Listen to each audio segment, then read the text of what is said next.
I love you.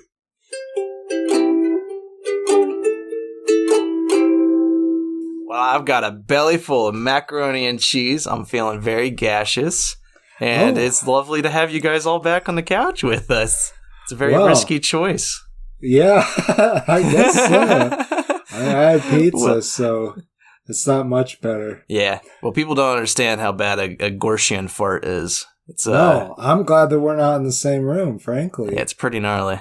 Yeah. I used to singe your arms and you'd have to grow new ones every week or so. But I mean, you know, and don't tell them this. I shouldn't tell you guys this, but one time, one of my thumbs, it didn't completely burn, and it kind of butted into a little buddy. Oh no! Do you have a twin out there? I lost him. Oh God! I bet he's probably bigger now, so he's out there somewhere. Oh shit! So keep an eye out. I hope the government hasn't harnessed him. No, but I mean, you know, terrible. they've gotten plenty from me if they're ever going to figure it out, you know. That's true. They ain't get shit from me. No. My anus is clenched tight. Yeah, it sure is. Can't probe the probers. Oh, well, I'm the Green Traveler from Gorsh. And I am the Faceless Leon, a blob person thing. And we're here to talk about movies and TV. Yeah, it's specifically new movies today. We both caught some new releases from 2021. Hell yeah. The lovely musical In the Heights and just the god-awful Army of the Dead from Zack Snyder. I'm sorry to be so upfront about that. You're really upfront about it. And even like beforehand, you kept on telling me your opinion. And like even before I watched it. And yeah, maybe I'm sorry. it's I try because not to. I know. But maybe it's because you said it was not very good. I went into it expecting it not very good movie and came out thinking it's all right. Yeah. It's a movie. I mean, honestly, because I don't want to deter our listeners. There's so much we want to talk about, so you should definitely should stay tuned to see what our, as we explore those opinions. Yeah. But literally, I came away from both of these movies thinking they were okay, but in different senses of okay. One of them, In the Heights, I was like, that was good okay. Yeah. And Army of the Dead, I was like, that was trash okay. Like, trash okay. And there's so much I want to talk about with Army of the Dead. So honestly, I'm going to leave it up to you.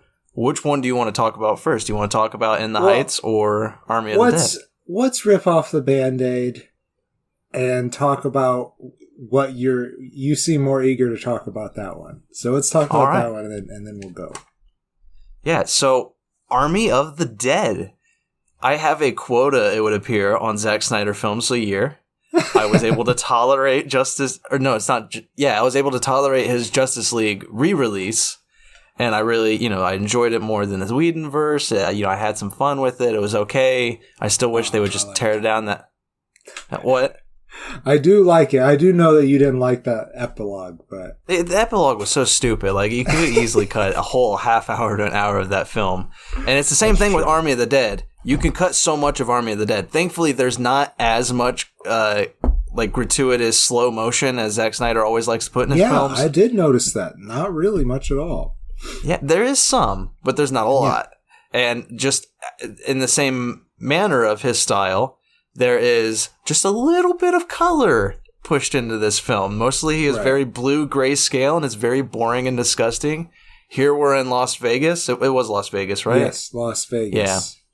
And yeah, they're in Las Vegas, and there's just a little bit of color to the casinos they're in, the places they visit.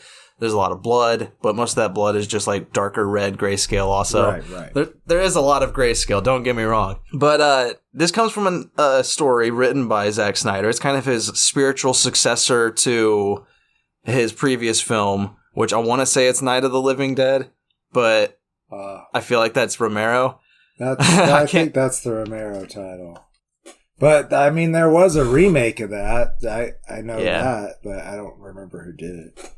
Yeah, I can't remember Zack Snyder's previous zombie film, because they all have the exact same title. You know, it's always like Night of the Living Dead or Night of the Dead, or it's always the exact same. And for somebody who really struggles with that shit, it's just lost in the void. Right. We just dropped all of our zombie-loving potatoes, though. Just right there. They're just gone.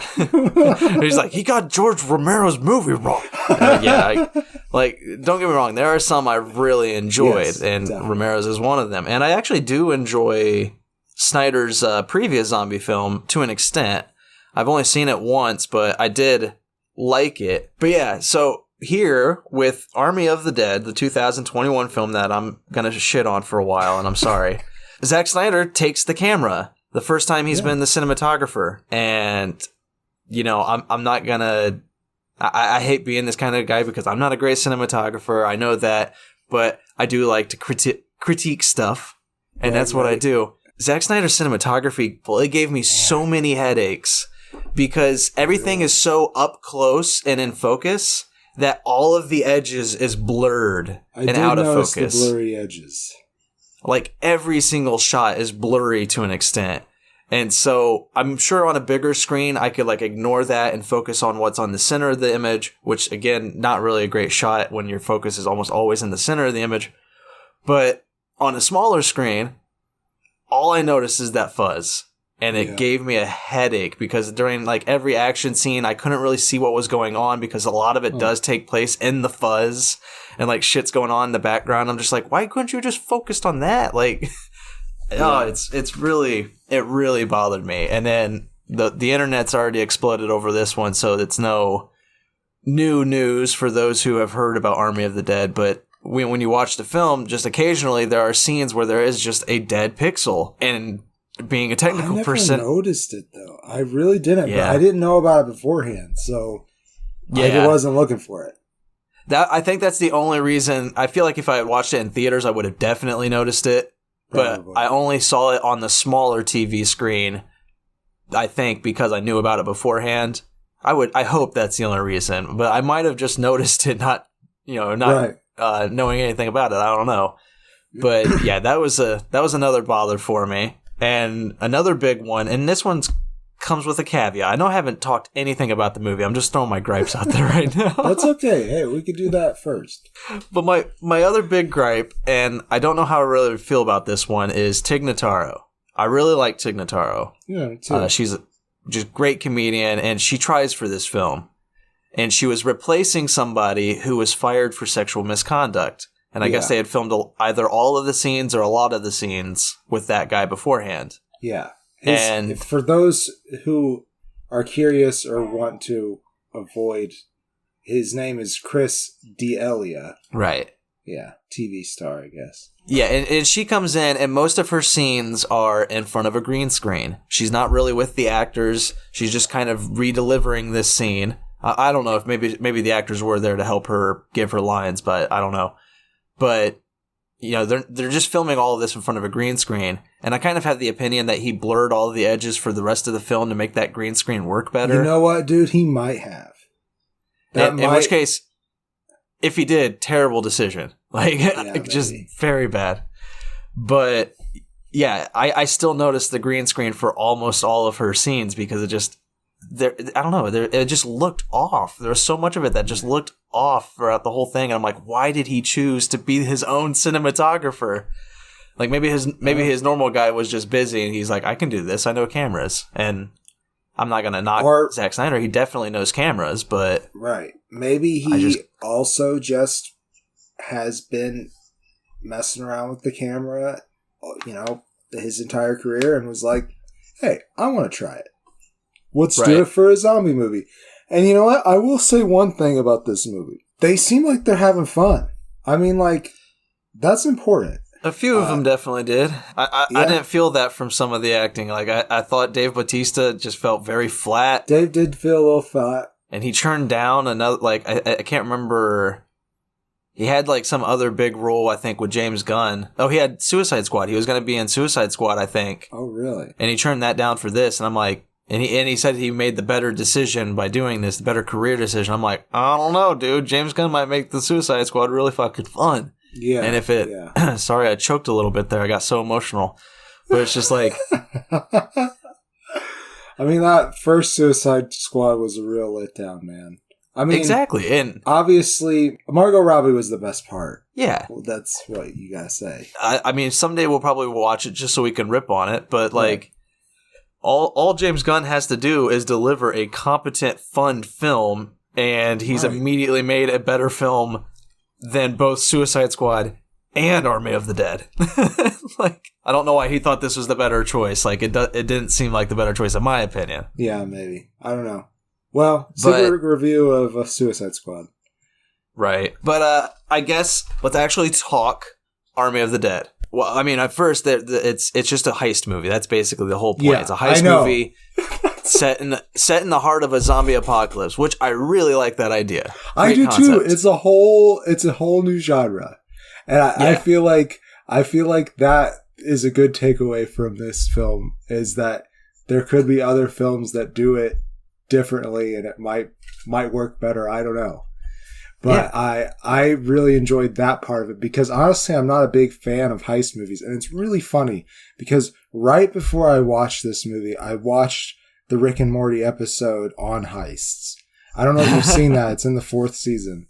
But it was... I don't know. I can't remember. It was really like just Destiny, well-timed kind of stuff. Because, I thought I was going to sit and watch a zombie movie. And then it turned into a heist movie. I'm with you. I'm not typically a fan of heists because, if you've seen Ocean's 11, you've seen the heist film. It's like any film is basically the exact same. It's gonna follow the exact same fucking style. And the Army of the Dead is no different in regards to the heist section of its film.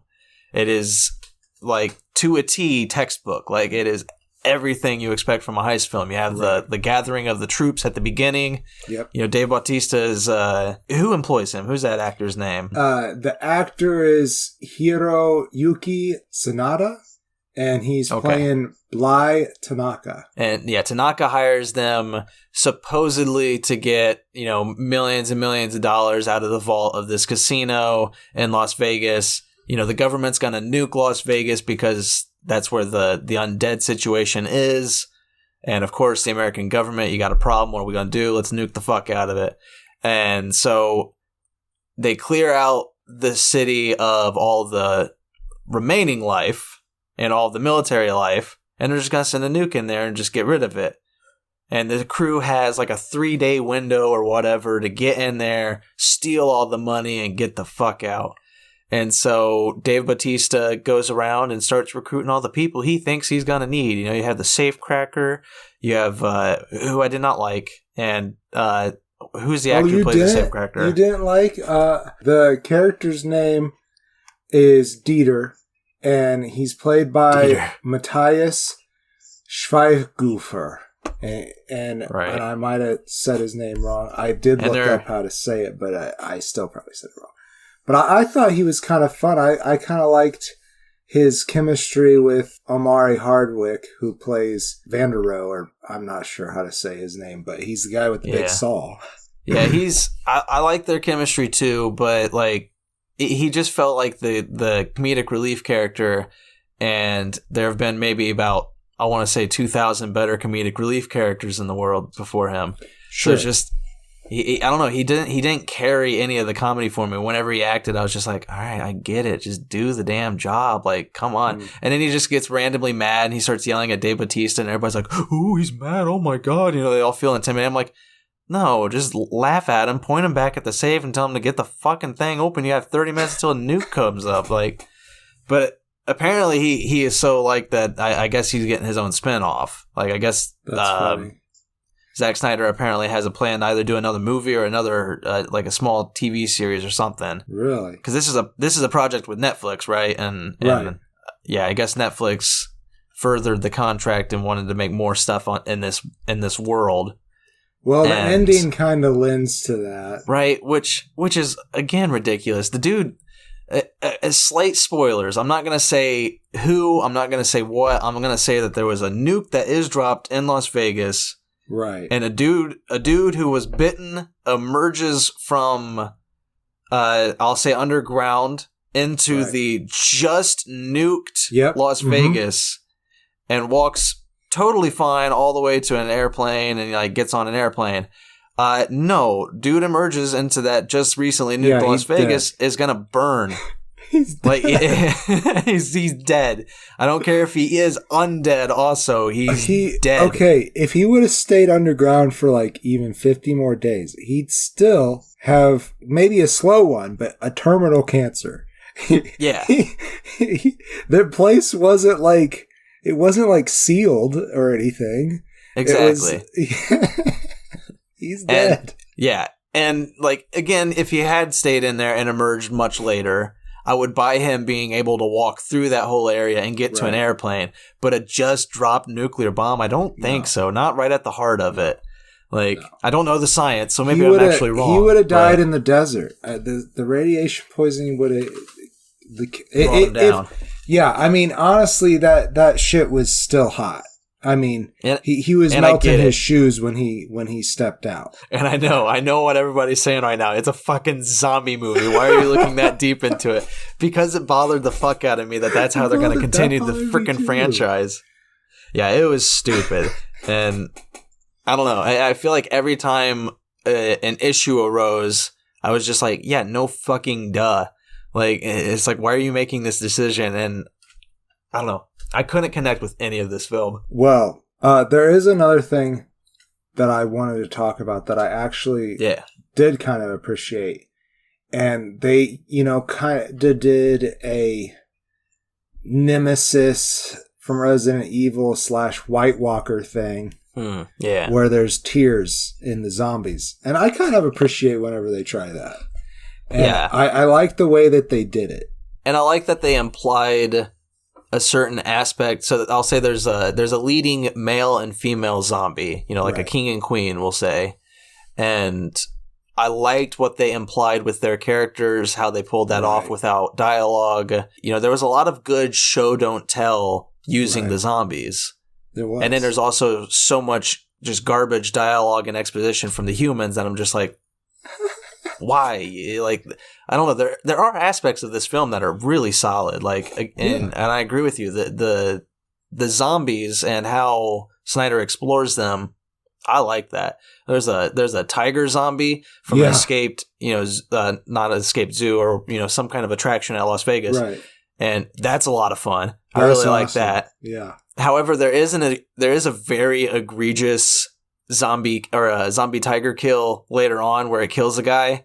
And they spend the entire movie making you hate this guy. Yeah, you thought it was egregious. Yeah, I thought it was really egregious. The whole fucking thing took like a minute and a half, and there was no fight at all. It was just like watching this dude get mauled. Yeah, and it's like, I get it. I get that we have spent the entire time of this film making us hate this guy, but you know how other movies do that? They make you really hate this guy, and then they do a very tense, like, getting chase scene by the monster.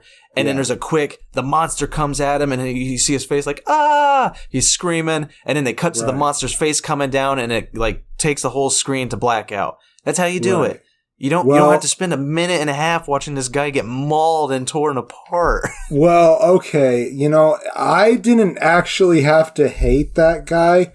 The first time they showed that tiger, I wanted to watch him do some National Geographic shit on somebody. So I really liked it. But you don't have to make it take a minute and a half. Like, holy shit. It was like so hard to watch for me. Maybe I'm fucked up, Greg. Maybe. But no, this whole movie was hard for me to watch. I had to take it in two nights. It's 2.5 or like 2 hours and 45 minutes.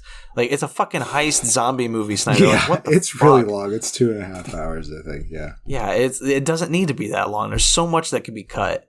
And there is a lot that could be cut. But I also, at the same time, okay, there's a lot of, like, traveling shots that are trying to build up the next scene.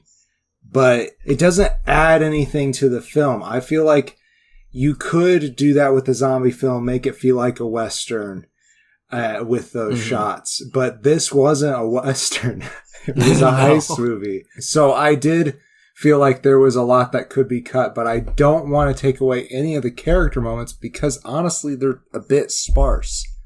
Yeah, I was going to say, like, what character moments? Like, there's a few moments with Dave Batista and his daughter, which none of that connects because for the longest time I didn't realize that she was his daughter. I just thought she was somebody that he was with. Because she calls him Scott from the very beginning, which is weird because that's my stepdad's name. So maybe that's why I picked up on it right away. Well, I mean, it didn't take too long. Like, I figured it out after like 30 minutes, but like for most part, I was just thinking that she was like a business partner or something because she doesn't look young at all. Like, she looks like she's in her 20s. Yeah, she looks like she's between 16 and 25, yeah. Yeah. And then she just tags along with the group. Like, he gets trained military men and Dieter, and then she's just like, no, I'm coming with because these people I know, they got trapped in Las Vegas trying to look for such and such. And now I'm the only person who can go in and look for them during this mission where we're literally just going into Las Vegas to steal like $5 billion. Yeah. Like, fuck no. They're dead. I'm sorry. Like, I mean, spoilers, like obviously third act changes things, but they're dead. That's what you got to think. Going into you going into a zombie apocalypse to Las Vegas, I highly doubt that two people are alive. Zack Snyder proves me wrong, but the odds are very highly against them. And then when everybody just starts dying, I didn't even care. Like so many of the, obviously it's a heist film. Things are going to happen. This is a zombie film also, so you know that characters are going to die. So when the plan starts to go awry or whatever, that's when, of course, the characters are slowly picked off one by one to, make us happy because it's a zombie film and we want to see people die. We want to see people die. And it's just boring. So many of the deaths, I'm just like, no, like all these other zombie films have done this. Like, you're not doing anything new. Right. I don't know. There's some fun moments, but for the most part, I'm just like, it's such an unoriginal, very poorly delivered film for me. I'm not entirely sure that besides doing a zombie heist movie, that Zach really went into this thinking that he was doing something super original. Because I think he just wanted to return to a zombie movie and have fun. I listened to one interview with Omari and Matthias talking about their characters' chemistry and how there really wasn't very much in the script between them, that they came up with most of it, and along with Zach and with Zach's permission. And Omari said that Zach really likes to be in a huddle with the actors talking about what's going on, and that it was a very fun experience, and that Zach seems like he's always willing to grow. Yeah. And I appreciate that, and makes me want to work with him myself. If that ever happens. I agree wholeheartedly, because that's always my Snyder dilemma, is I never like his films, but he seems like a top-notch Class A person. Like, he seems like I would love to work with him and work under him as a director. I just don't like the pieces he puts together mostly. Like, I don't know. Because I heard that stuff too, and like I watched a small behind the videos making of this film, like just like a 7-minute clip kind of thing, and he definitely looked like he was having fun, and that's the thing is like it. You're right, it does look like a very just fun passion project, and that's what Snyder always delivers, is a film that is his vision, because he usually does just deliver his vision, except for Justice League originally. That wasn't his fault. That wasn't. No, it definitely wasn't. It was a very sad tragedy, but like that was like one of the only times I can think of where the producer stepped in and severely altered what was going to come out. But like here, I mean, is there anything else you wanted to talk about? Because I could just go into my closing statement with this. I think I could go with closing statements as well. I think we've said what needs to be said about it. I don't know. It's just a forgettable zombie film, and this is going to sound weird. I do still give it 2 stars. Even though I really hated it, because it is likable. There are things to enjoy because it is just a zombie movie, and that's not really my cup of tea, so that's why I'm going to be a little more lenient on it. Is I know zombie fans out there can enjoy this and probably will. Right. I didn't like the acting. I didn't like the cinematography. The story just seemed kind of stupid. I knew exactly what the ending was. It's very obvious up front. The dialogue is just bad. There's one super terrible joke that they have Tanaka deliver. One character questions that comment. And he's just like, I don't know if we can say that anymore. That's not PC. And Tanaka's like, but the joke that I just made is towards my own race and heritage, so it's fine. Yeah. And I'm like, why did we have that in there? What purpose did that dialogue serve other than just being really bad and annoying? Yeah, that was kind of shoehorned in there. Yeah, I feel like Snyder was like, this would be so funny if you say this, and maybe they thought it would be really funny. We weren't there. Maybe they weren't like, hey, that does sound really funny. But his delivery of it, he delivers it, and you could just see in his eyes that he's like, I am a top tier actor. I am so well beloved, and that is the line I just delivered. Like, oh man, he kind of even had like an eyebrow raise with it. I thought it was kind of funny. Just his delivery of it, but like, I felt like maybe it could have worked better if like the response of, hey, I don't think we're supposed to say that anymore, came later. And like in private, right? Because I think like the audience understands like he's Japanese, yeah. So maybe it's different, but yeah. Although altogether, I agree with you. It just did not need to be in there. Yeah, it's just hey, I wrote Snyder's movie down. I just looked at my notes. It's spiritual successor to Dawn of the Dead. Dawn of the Dead. Okay, I almost said that earlier. Yeah, see, Night of the Living Dead is the other one. Dawn of the Dead. See, it's different time periods. That's why, I connect them like that. Right. We're still going to get reamed. I'm so sorry, people. But those are my thoughts on Army of the Dead. I hated it, but I do think people can find enjoyment out of it. The ending is so fucking obvious, and watching it unfold just really irritated the fuck out of me. Well, okay, the ending is obvious, but the ending... where with the airplane bit that we talked about earlier, that I didn't really see coming. I didn't see it coming until like the door opens, and then I'm like, oh god, you're fucking kidding me. That's what happened? Like, okay. Yeah. So it gets out. Okay. Yeah, I personally, for me alone, I would score this as a 1 star. But I am going to be more lenient to it because it's not the worst thing I've seen this year. And the worst grade I've given is a 1.5 star. So I feel like I can't really dip much further. It's a 2. It's a 2. Well, I give it a full face because it's not incompetent. And honestly, I did have quite a good time watching it. I did recognize as we watched it that it's not the greatest movie in the world. It's a high action heist zombie movie. It's fun. I think really it was what it needed to be. It could have been better. I was expecting a little bit better until maybe a couple days before when you told me that it wasn't that great.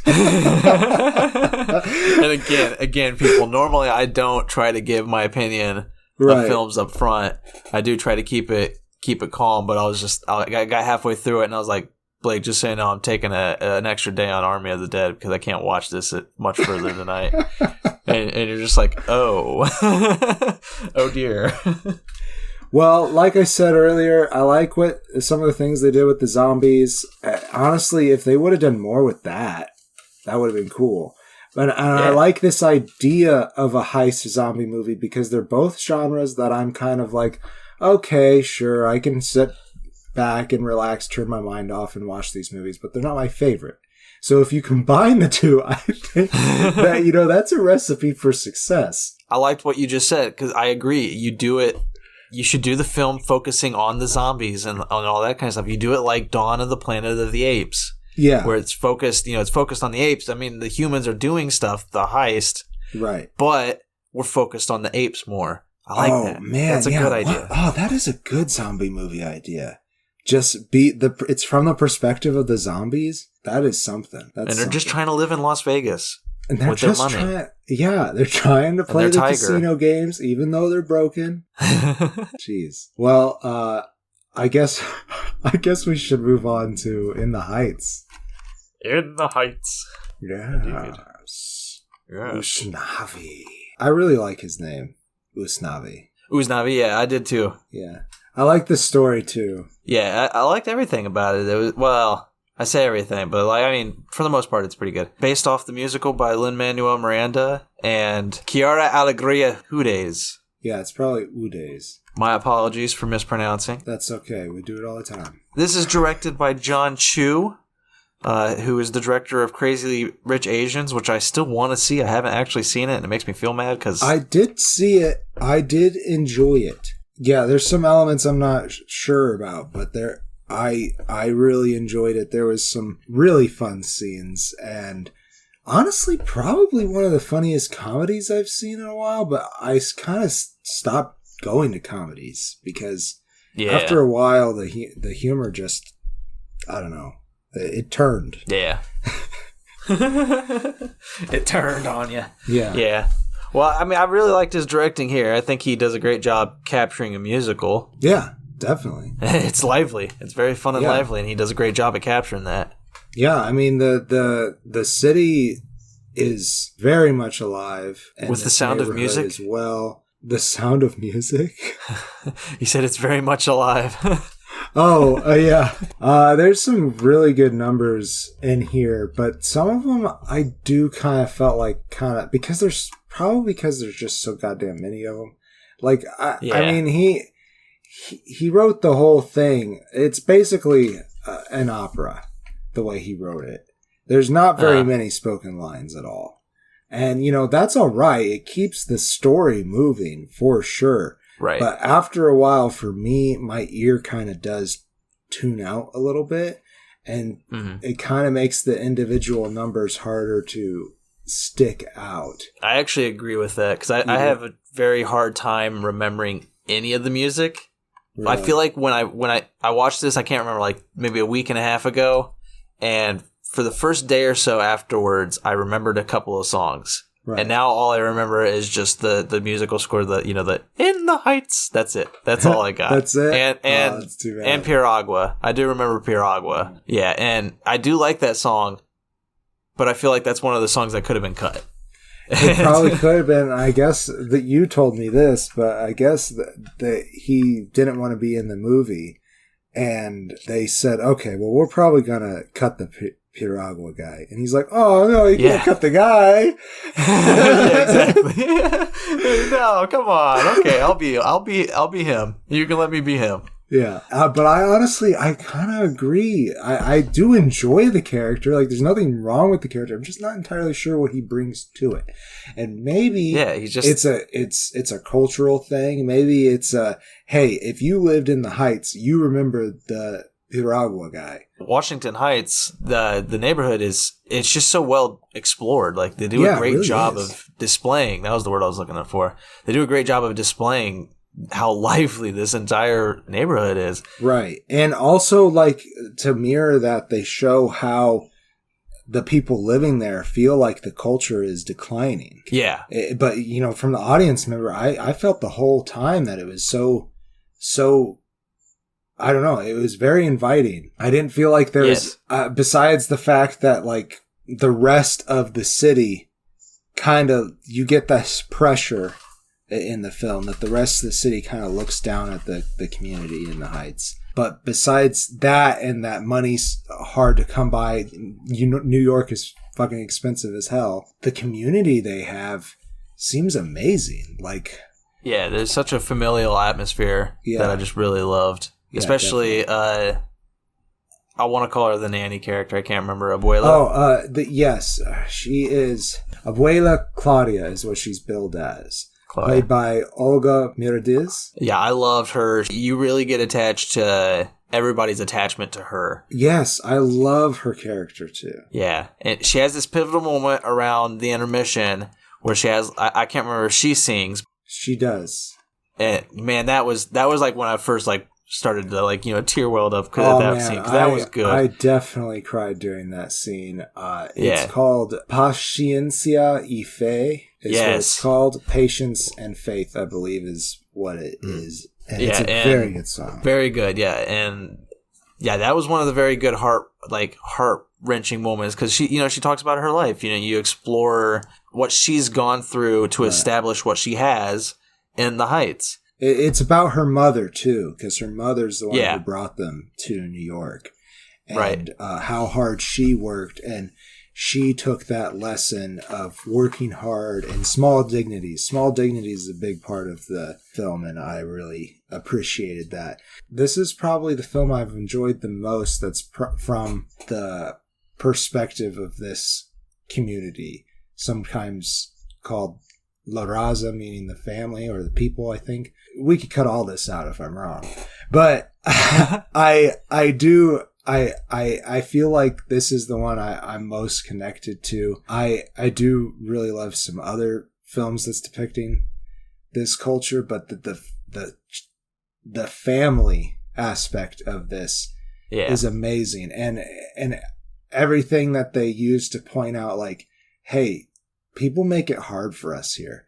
We're basically invisible, but the whole power behind the musical is that we're not powerless, which is actually a song in the movie. I think what's that one called? I think it's just called Blackout. That's what that one's called. Oh man, now I remember that song now too. Now that you mentioned it, that was another one that, because that's the thing. It's like I will remember these songs if I just re-listen to the soundtrack. Of course, I would be like, I want to keep listening to these. But a week and a half, it's already, most of it's gone. Whereas like with Hamilton or Sweeney Todd or those other films, I watched it once and I was like addicted to the music. Right. And I still feel addicted to some of the songs in this movie, but I feel like it's the story more that I really enjoyed. It's a great story. It really is. Because I agree with you. I love that family aspect because it has that paralleling theme of the struggles in the life that your ancestors went through and how you take that and make your own story out of it.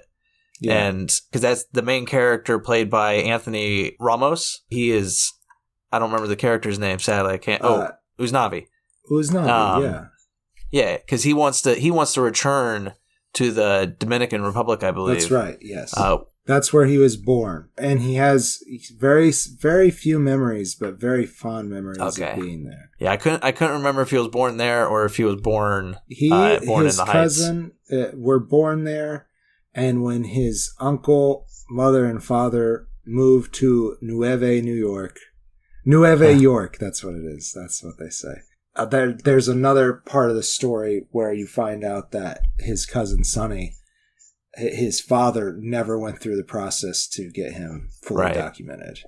So he has to kind of lie low. But that becomes a major part of the story for Usnavi as well. I did really enjoy Usnavi's journey of trying to explore whether or not he does want to go back to the Dominican Republic, or if he can actually start something here, in the Heights, because, I kind of feel like at the beginning, he's kind of just like, he's kind of like a high schooler wanting to get out of his hometown and explore. But then, he starts to realize just how important the Heights are to him and, to and what he is as a person.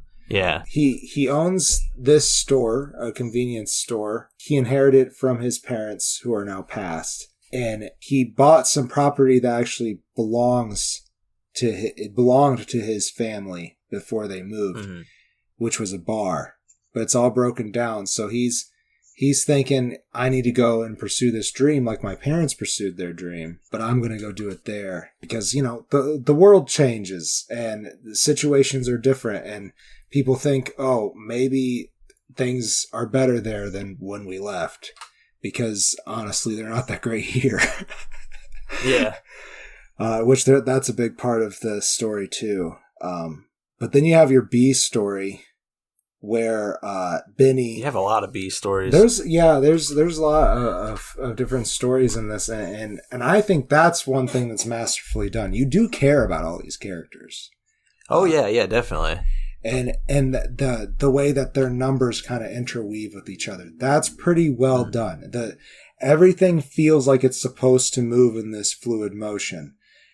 I just, when it's all run together like that, it's hard for me to distinguish the numbers from each other. But the one B story that I mean, we can talk about as many things as you want to, but the one I wanted to bring up was Benny and Nina.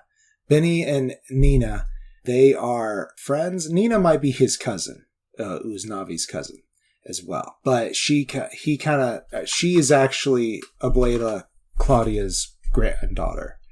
And she is the first person in their family to go to college. And it's a real big deal. Right. And her dad, Kevin Rosario, he is doing everything he can to scrounge up money to make sure she can make it. And then when she comes back, she's not so sure she wants to go back. I'll leave it at that. For several different reasons, which are kind of heart-wrenching, really. But yeah, that's such a great, fulfilling story as well. I feel like all of the side stories are really... He does a really good job of fulfilling all of them. Nobody really feels left in the dust. Yeah. Oh, but what I was going to say about Benny is that he works for her father, but they've had a relationship in the past, and when she comes back, it gets rekindled, and I like their numbers. And that one scene where they're singing on the fire escape, man, I was not expecting them to do that. Yeah, that was a really fun moment for me as well. It's kind of like in La La Land when they start when they're dancing and they become part of the astrology center or whatever it's called, the stars. Yeah, I really love that. Benny's probably my favorite character. I really liked Usnavi, but I don't know. He's a good Benny. Character. He was so fun. Benny's dispatch is a great number. How many words he says. It just keeps on going. That's great. So like they run like a business where it's like a taxi business, but it also has maybe a radio service along with it. It's like a club or something, because he gives out like traffic reports and stuff. And that's what this song is all about. And it's great. And then he has Nina come on and say hi, and like everybody blows up. It's kind of great. Yeah. And then during he has a great moment also. I don't know if it's reprising that song, but during the blackout, where he does the dispatch again. It's another great moment. Because, he feels responsible for the community, which is every character shows that characteristic. And I love that about this. I had that a little bit in my hometown growing up, but not like this. There wasn't much home pride. I don't think I've ever lived in a place that felt like the community was this tightly knit. Yeah, I haven't really felt connected to my home yet either. I feel like I'm still searching for that area where I'm going to be like, this is home. I'm actually like, this is perfect. Yeah, I came from a small town that I was definitely the cliched, like, I want to get out of here. And when I returned to it, there's like, this is really nice. I do like how small it is, how nice and little quaint Victorian village of my home. Right. But yeah, this film, I really did enjoy it, but I don't know. It's the opposite of what I want from Hamilton. So it's like I want to see Hamilton made into a movie, right? Because I've seen the live action theatrical screening that they did for that they put on Disney. Exactly. I've seen that. That was very enjoyable. I think I would enjoy it as a theatrical production if I was able to see it live. But I want to see it as a movie because I think it would work really great as a movie. I do too. But within the Heights, having seen the movie, I very much just want to actually see the theatrical performance. I want to see it live because I think I would enjoy it more then. I still enjoyed the movie, but I feel like it just works better as a play because there's definitely a moment nearing the end of Act 1 where I was starting to be like, all right, I'm starting to feel that play thing where it's like an intermission is coming and I want to get started with Act 2 because yeah. And so it kind of suffered from that play feeling during a film, which I don't really know if a film should feel like that, but like I didn't enjoy that aspect of it. Sure. But maybe it was just because I was on my couch. Maybe in a theater I would have felt differently, but watching it at home on where was it released? HBO Max? It was HBO Max, yeah. Yeah. Yeah, it's in theaters also, but you maybe by the time we it might be put this episode out. Yeah, it might be gone. We're a little bit behind on this one, I feel like. Yeah. But it'll still be in theaters, and I think that would make it more enjoyable. I think I would have liked this a lot more in theaters. I do think experiencing it with a group would be fun. Which, it's kind of hard in a pandemic, but I do feel like an audience would be a great element to this story. I really do. Even the way the story's framed, like with Usnavi telling the story in the future from his beach bar. Which, by the way, slight spoilers, but that's a cop-out. Like, I did feel just a touch, but hey, listen, he loves his place so much now that it is a personal paradise. I got the message. I thought it worked for the story. But yes. Yeah. The whole time I was like, okay, how are they going to fit this into the story? Yeah. And I liked how they did it, but like when it happened, I was like, okay. Yeah. All right, I get it. All right. Yeah. Sure. Fine. It was a very like not content smile on my face. So I'm just like, all right, fine. I'll accept. Well, I have to say, I'm excited to see more from Lin-Manuel Miranda because two homies, I think. I really enjoyed it. I liked Hamilton more. Well, I mean, he technically didn't really have much to do on this. I know he was a producer. Well, I thought he wrote, right? It was only written by Chiara Alegria Hudes. She only wrote it, I believe. It's just based off of his... Well, he did the lyrics. Like, the musical he wrote. Right. But the movie that we watched was mostly written by Chiara. And I guess that we should also mention, again, being white men, I don't want to focus on this too much, but there's a controversy of... There's a lack of Afro-Latino actors that were cast in major roles. Lin-Manuel has already responded to it, so if you want to know more about that, you can go check that out on the internet and get a more appropriate viewing of that controversy. I don't want to get into it because it's not my area to make remarks in that regard, I would say. Fair. But I guess I'm ready for closing statements if you are for In the Heights. Yeah, I think so. Let's wrap it up. I would give it 3 stars. I do think it is very enjoyable. Great music, although, again, week and a half later, I'm only remembering it when you mention the titles and then we talk about the plot. That's the only way I remember those stories. And that's kind of on me. I wanted to re-listen to a lot of this music, but I haven't been actively doing so. So, like, who knows? I feel like the music's really great. I do remember enjoying it a lot. I just struggle to pick it up in memory. So maybe it's not as catchy as I thought when I was first watching it. But the story is just magnificent. And I love the family, how they explore everything about the Heights.